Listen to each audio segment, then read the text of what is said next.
Bonjour les amis. J'avais hâte de vous retrouver encore sur ce live.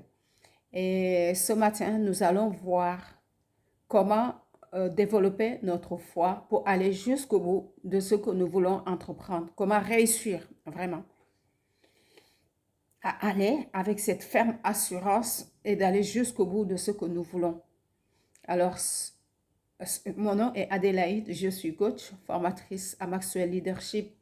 J'avais déjà annoncé que j'accompagnais les femmes dans, dans la reconstruction de leur vie de famille, leur vie de couple, mais aussi dans la reconstruction de leur entreprise. Si vous êtes en train d'entreprendre et que vous avez besoin de quelqu'un pour vous accompagner, vous pouvez me contacter parce que je vais vous aider.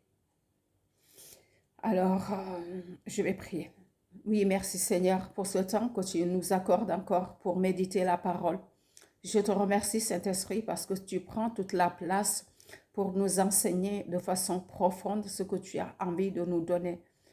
Merci de nous ouvrir nos yeux pour que nous puissions marcher dans la foi jusqu'à réaliser ce dont nous avons besoin. Merci. Au nom de Jésus, j'ai prié. Amen. Amen. Nous allons lire ici dans Marc 11, nous allons lire deux passages avec Jésus qui agissait et les choses se sont passées et il a retourné la même chose. Il a dit, si vous aussi vous faites pareil, vous allez pouvoir faire la même chose que moi j'ai fait. Alors, la première partie, c'est verset 12, ils disent, le lendemain, comme il sortait de Béthanie avec eux, il eut faim. Il aperçut de loin un figuier couvert de feuillage. Il se dirigea vers cet arbre. Et vers cet arbre pour voir s'il y trouvait quelques fruits. Il est allé vers l'arbre pour prendre des fruits et en manger. Quand il s'approcha et fut approché, il ne trouva que des feuilles. Il n'y avait que des feuilles. Et là, il dit que ce n'était pas la saison. Mais il voulait les interpeller sur une action qu'il pouvait faire à cet arbre. Et il s'adressa alors au figuier, il dit que plus jamais personne ne mange de tes fruits, des fruits venant de toi. Et ses disciples l'entendirent. Jésus est venu pour chercher. Et aujourd'hui aussi, on dit que nous sommes les enfants de Dieu. Dieu nous a placés quelque part pour que nous puissions porter des fruits. Et pourquoi nous n'en portons pas? Est-ce que nous en portons assez pour que l'on puisse le voir? Moi, pour l'instant, non. Et ce que j'aimerais, c'est de demander à Jésus de m'aider à porter des fruits. Parce que je n'aimerais pas être comme ce figuier et qu'il vient vers moi et dit, ah, Adélaïde, depuis un certain moment, je t'ai laissé là. Qu'est-ce qui t'empêche? Qu'est-ce qui t'empêche de porter des fruits? J'ai tout donné pour toi. Ah, je lui dis, ah Seigneur, c'est parce que je ne connais pas encore ta parole. Je ne sais pas ce que tu veux que je fasse. Il dit, merci. Tu as ma parole. Donc, tu devrais connaître. Comment peut-on savoir ce que l'on doit faire? Comment porter des fruits? Comment peut-on le savoir? C'est de demander. La Bible dit demandez. Si vous demandez quelque chose selon sa volonté, il nous l'accorde. Alors, si nous ne demandons pas, si nous nous contentons de regarder ce que l'autre a fait, si nous nous contentons de critiquer ce que l'autre est en train de faire, si nous nous levons en ce jour et ah, je suis sûre, ça là, ce que l'autre a fait là, c'est ce que moi aussi je vais faire, sans prendre le temps de lui dire, qu'est-ce que tu veux que je fasse? Quel fruit m'as-tu donné? Parce que des fois, c'est ça le problème. On ne sait pas le fruit qu'on a reçu de lui. On ne sait pas les dons qu'on a reçus. Et de ces dons-là, il faudra que nous portions des fruits. Si nous ne demandons pas, on n'aura pas à dire, ah Seigneur, parce que je ne savais pas. Lui, quand il va venir, son temps d'arriver, il n'est pas encore là. Mais le jour qui viendra, il dira, je voudrais voir si je peux cueillir quelques fruits de chez Adélaïde pour que je puisse en manger. Et quels sont les fruits que je porte? Est-ce que c'est les fruits de l'amertume?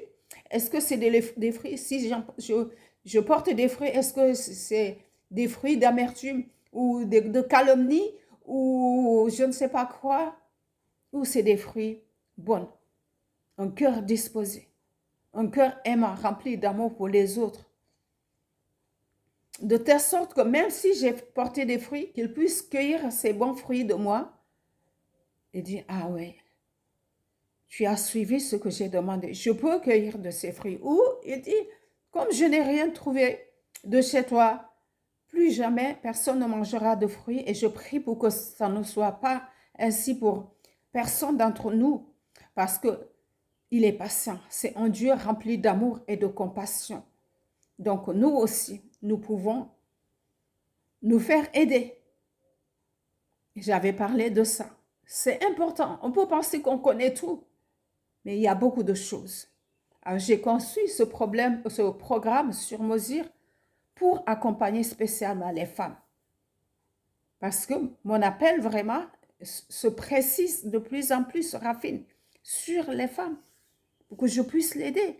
Parce que je suis passée aussi par les mêmes difficultés. Aujourd'hui, je commence ce travail, j'ai décidé de tout arrêter pour pouvoir aider ces femmes. Comme des personnes aussi m'ont aidé, moi aussi je veux aider.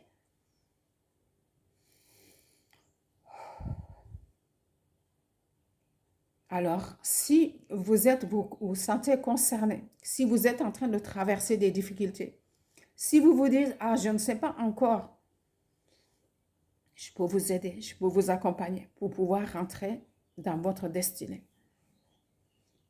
En général, oui, j'accompagne beaucoup de personnes, divers, mais j'accompagne précisément les femmes. Je ne peux pas accompagner une femme, par exemple, que pour son entreprise. Il faut que je commence le début sur son identité, parce que c'est ça, si on ne connaît pas qui on est, on ne peut pas rentrer dans ce qui est prévu pour nous. Et par la suite. Alors, si vous êtes réellement dans cet état en train de lutter, je peux vous accompagner. Je peux vous aider. Alors, c'est pourquoi il dit que plus jamais personne ne mange. Et ses disciples ont entendu ça. Ah ouais, pourquoi il dit ça? Ils n'avaient pas compris. Il dit, mais ce n'est pas la saison. Mais pourquoi il cherche ça? Non, parce que lui, il a son temps. Il attend son temps. Il ne va pas venir avant, il ne va pas venir après. Quand son temps arrive, il vient et il regarde. Est-ce que tu as des fruits? Jamais. Rentre dans la joie de mon maître, de ton maître, comme il a dit à ceux qu'il a donné les talents. C'est exactement pareil. Tout est lié avec Jésus. Tu as tes talents, mais qu'est-ce qui t'empêche de l'exploiter? J'ai les clés pour t'aider à pouvoir les développer, ces talents, et de porter des fruits. Par la parole de Dieu. Ce n'est pas moi. C'est celui qui m'a choisi qui le fera au travers de moi.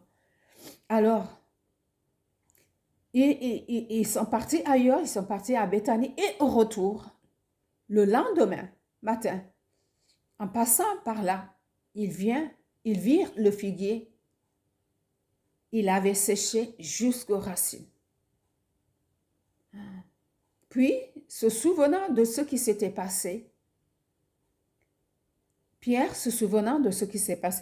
oui, il dit à Jésus, « Maître, regarde, le figuier que tu as maudit a séché jusqu'aux racines. » Les disciples ont entendu ça, ça les a interpellés. Et le lendemain, quand ils sont passés, ils se sont arrêtés net et ils ont vu que c'est arrivé. Waouh, qu'est-ce qui s'est passé? Juste la parole qui est sortie de la bouche du maître. Il n'est pas resté 50 minutes là en train de dire, oui, je prie vraiment pour que tu sèches ce pays. Je prie. Ouais, la plupart du temps, c'est ce que nous faisons. Je prie. Ah, je te prie. Oh Seigneur, viens maintenant. Je t'attends. Non, il a dit plus jamais. Parce qu'il savait dans son cœur, c'était quelque chose de réel au fond de son cœur, que ce qu'il a déclaré, ça allait arriver. Ça va vous faire rire parce que oui, je fais ça. Et oui, je lutte encore pour ne pas rentrer à nouveau dans cette lutte permanente. C'est de prier jusqu'à obtenir la réponse avec son Dieu. Je me l'ai dit, voilà ce qui va se passer. Et les choses se produisent telles qu'il les a décidées. Parce que lui aussi, il disait, ce n'est pas de moi qu'il s'agit, ça ne dépend pas de moi. C'est de celui qui m'a envoyé pour faire ça. Donc, quand il le faisait, il savait qu'il avait obtenu sa réponse et il priait les choses arriver. Mais pour cela, il faut un processus. Et c'est pourquoi ce processus a besoin qu'on soit accompagné pour arriver à ce niveau. C'est un processus. On va penser aujourd'hui, ah, j'ai tout la parole, j'ai tout ce qu'il faut. Mais si ce processus n'est pas complet en toi, c'est un combat perpétuel. L'ennemi ne te laissera pas accomplir cela. Ils disent, maître, regarde, le figuier que tu as maudit hier a séché jusqu'aux racines. Comment tu as fait cela? Et puis, bon, il n'a pas dit ça, mais Pierre, on voit, comme lui, il veut dire tout ce qu'il connaît. Il dit, ah oui, Seigneur, regarde, ça a séché. Waouh, ça a marché. Comment tu as fait? Il dit, écoutez-moi, Pierre, c'est pas la peine de comment on appelle ça? De t'enflammer pour ça. Non, je vais vous montrer ce qu'il faut faire. Il dit, ayez foi en Dieu. Mettez votre confiance en Dieu. Vous ne ferez pas ça par vous-même. Quand vous allez déclarer, si vous dites, ah ouais, moi, Adélaïde, j'ai péché hier, donc à cause de cela, le Seigneur aujourd'hui ne pourra pas répondre à mes appels. Ah ouais? Parce que le Seigneur a regardé sur ta perfection pour te sauver, toi, Adélaïde. Il ne te connaissait même pas. C'est de lui qu'il s'agit. C'est lui qui s'est levé et il a fait ça. Et ayez foi en Dieu. Mettez votre foi en Dieu. Mettez toute votre confiance en lui. Encore une fois, on a besoin de processus pour que cette confiance soit parfaite. Parce qu'il faut ce que nous réfléchissons sur le plan intellectuel puisse passer au fond de notre cœur. Et pour cela, il faut un processus. Il faut apprendre petit à petit.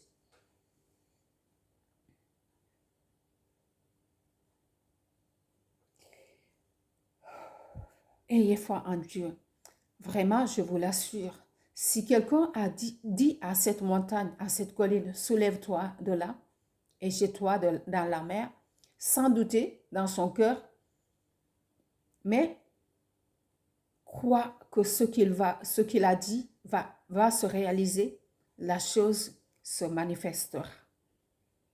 Le fait de demander à cette montagne, la montagne, ça peut être tous les problèmes, tous les blocages qui sont mis en face de toi pour t'empêcher de réaliser ce que tu dois réaliser, de le concrétiser. Tu as un projet, pendant un moment, tu es en train de parler et à chaque fois que tu te lèves pour créer, pour faire ce projet, c'est comme si l'ennemi se lève avec toi. Qu'est-ce qui lui permet d'accéder à toi? Je vous donnerai les clés. Parce que oui, tant que il a accès chez toi, je pense que j'en ai beaucoup parlé dans mes autres vidéos, tant qu'il a accès à toi, ben, il vient chercher ce qui lui appartient. Donc, ce qui est à Dieu là, tu ne peux pas l'accomplir tant que, même si tu as la foi, ça va empêcher ta foi. Voilà, ah non, je ne peux pas y arriver. Mais il faut y aller étape par étape. La foi qui déplace la montagne, oui. On ne peut pas se lever aujourd'hui et déplacer, je ne sais pas, prier par exemple et dire aujourd'hui, il y a un mort à l'hôpital de Trévenal, je vais aller là-bas, je vais prier pour un mort, je vais le ressusciter. Non, ça ne se passe pas comme ça. C'est par étape. En commençant déjà par prier pour des petites choses et de voir ces choses se matérialiser. Petit à petit, on construit, on bâtit. Mais il y a beaucoup d'éléments qui rentrent en compte pour pouvoir arriver à ce niveau-là. Sans douter, tu ne doutes pas. Tu ne douteras pas parce que tu sais, ah oui, je sais. Dieu a agi. quand j'avais prié, demandé pour telle chose.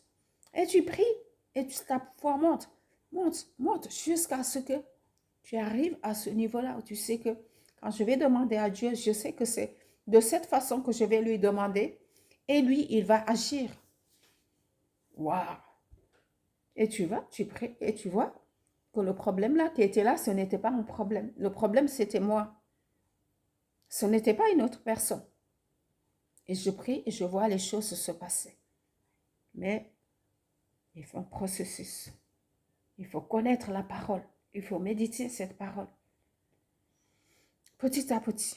Il faut être accompagné. Parce que des fois, je vois des gens qui connaissent et récitent. Je récite la parole, mais en réalité, il y a quelqu'un qui a dit, si tu as la foi seule, enfin, si tu as la parole, tu connais la puissance ou tu as de grandes puissances. Quelqu'un qui a des puissances, mais qui n'est pas dirigé par l'Esprit de Dieu, ça devient un monstre. Oui, si nous prenons les dessins animés, des films, des gens qui ont une super puissance, mais contrôler tout par autre chose, il devient un monstre parce que sa puissance n'est pas canalisée. Mais il faut que cette puissance soit canalisée par notre Père. Comment? Inscrivez-vous. Inscrivez-vous parce que voilà, je vais commencer. J'ai déjà mis mon plan de formation en marche pour pouvoir conduire spécialement les femmes cette fois-ci. Parce que j'ai été vraiment canalisée pour ça. Mais j'espère avoir touché, mis en vous une volonté de vouloir passer à l'action. Je vous montrerai aussi, avec tout ce que j'ai appris sur le développement personnel, comment faire passer votre rêve à la réalité. Je vais vous indiquer. N'hésitez pas, inscrivez-vous. Soulevez, si tu dis à cette montagne, soulève-toi, et la montagne va se soulever à l'instant même où tu finis de le dire, parce que tu ne doutes pas dans ton cœur, parce que tu as cette assurance, parce que tu ne le bases pas sur toi-même, parce que tu le bases sur celui qui a créé le ciel et la terre, qui est à l'intérieur de toi. À tous ceux qui l'ont reçu, il a donné le pouvoir de devenir enfants de Dieu, qui ne sont nés ni de chair ni de sang, mais de la puissance glorieuse de Dieu. C'est ça, l'Esprit de Dieu qui fait ça à l'intérieur de toi. C'est pourquoi je vous le déclare, tout ce que vous demandez dans vos prières, croyez que vous l'avez reçu. Croyez, soyez ferme, déterminé. Allez jusqu'au bout et vous verrez cette chose se matérialiser, s'accomplir dans votre vie. S'accomplir dans votre vie. Et oui, Dieu a créé le monde par sa parole. Mais avant d'arriver à la parole, les choses étaient déjà réalisées dans le monde spirituel. Et après, il dit, c'est déjà fait, maintenant je proclame. Et proclame et les choses viennent. Je lâche de temps en temps mes clés. Pour que vous sachiez vraiment que, voilà, on a besoin de ça, nous tous. Je ne dis pas que j'ai tout. Ce n'est pas de moi qu'il s'agit. C'est de celui, je veux faire la volonté de celui qui m'a envoyé. Mais avec les personnes qui sont déterminées, il y a aussi cette espèce d'humilité de dire, quand je ne sais pas, j'ai besoin de passer par là. On est tous passés par là et on fait des erreurs. On dit, ah, oui, j'ai besoin de ça et j'ai besoin de passer par là parce que je sais que j'en ai besoin. Et tu te soumets pendant un certain moment et tu apprends. Et même quand tu seras au point où tu t'attendais, tu resteras soumis à ceux qui ont été choisis pour t'accompagner jusqu'au bout. Vous demanderez, vous direz à cela de se réaliser et cela sera fait. Vous verrez cela se réaliser. Quand vous priez, si vous avez quelque chose contre quelqu'un, waouh, ça fait partie des clés. Et dit Jésus, si tu viens pour prier, tu as quelque chose contre quelqu'un, laisse ici, cette offrande-là que tu as contre quelqu'un, va voir cette personne. Il s'est passé, vous vous êtes chamaillé, tu vas appelle cette personne et dis-lui, voilà, j'avais ça, mais je te demande pardon. Et une fois que tu le pardon, une fois que tu arrives là, tu es sûr que la personne t'as pardonné de ce qu'il a gardé contre toi. Et tu reviens. Tu pries le Père et dis, waouh, je suis là. C'est des clés. Des clés qui sont dans la parole. Tout le monde peut le trouver. Oui, ce n'est pas une personne qui détient. Mais il y a chacun a eu un don particulier pour une telle chose. Et Dieu passe par telle personne pour telle chose. Toi, ta mission, peut-être c'est une autre chose. Il te donnera aussi ta mission pour que tu puisses aider les gens à grandir. Juste. Et écoutez-moi, la dernière chose que je veux dire, ce qu'on reçoit gratuitement, on n'y accorde pas de la valeur. Mais si on y met quelque chose, on va y accorder de la valeur. On vous mesurera de la mesure dont vous mesurez pour les autres, que vous utilisez pour mesurer les autres. Donc, je vais m'arrêter là pour aujourd'hui. Par rapport à notre foi, comment pouvons-nous être sûrs que ce que nous sommes en train de faire, comment pouvons-nous réussir dans la mission que Dieu nous a donnée? Comment? En ayant cette foi ferme. Mais cette foi se bâtit petit à petit jusqu'à ce qu'elle grandisse. Merci. Je prie vraiment pour que chacun de nous qui reçoit cette parole soit touché par l'Esprit de Dieu et se décide vraiment à transformer sa vie, à faire de son rêve une réalité, à se laisser accompagner. Seigneur, agis et manifeste ta gloire et enlève tout ce qui vient de gêner les pensées et empêche aux gens de s'engager dans leur propre croissance. Oui, tu reçois pour ta croissance et tu te développes et tu développes une autre personne et l'autre développe l'autre. Après, on devient une communauté de personnes qui s'entraident et qui s'aident à grandir. Le fait d'aider n'empêche pas que tu puisses dire « Ah, je vais investir parce que je vois que j'en ai besoin pour rentrer dans ma mission. » Oui, merci papa pour ta gloire. Merci pour ton amour. Merci pour ta grâce infinie. Merci de manifester ta gloire dans la vie de chacun de tes enfants et de les canaliser, de les aider dans le nom de Jésus. Amen.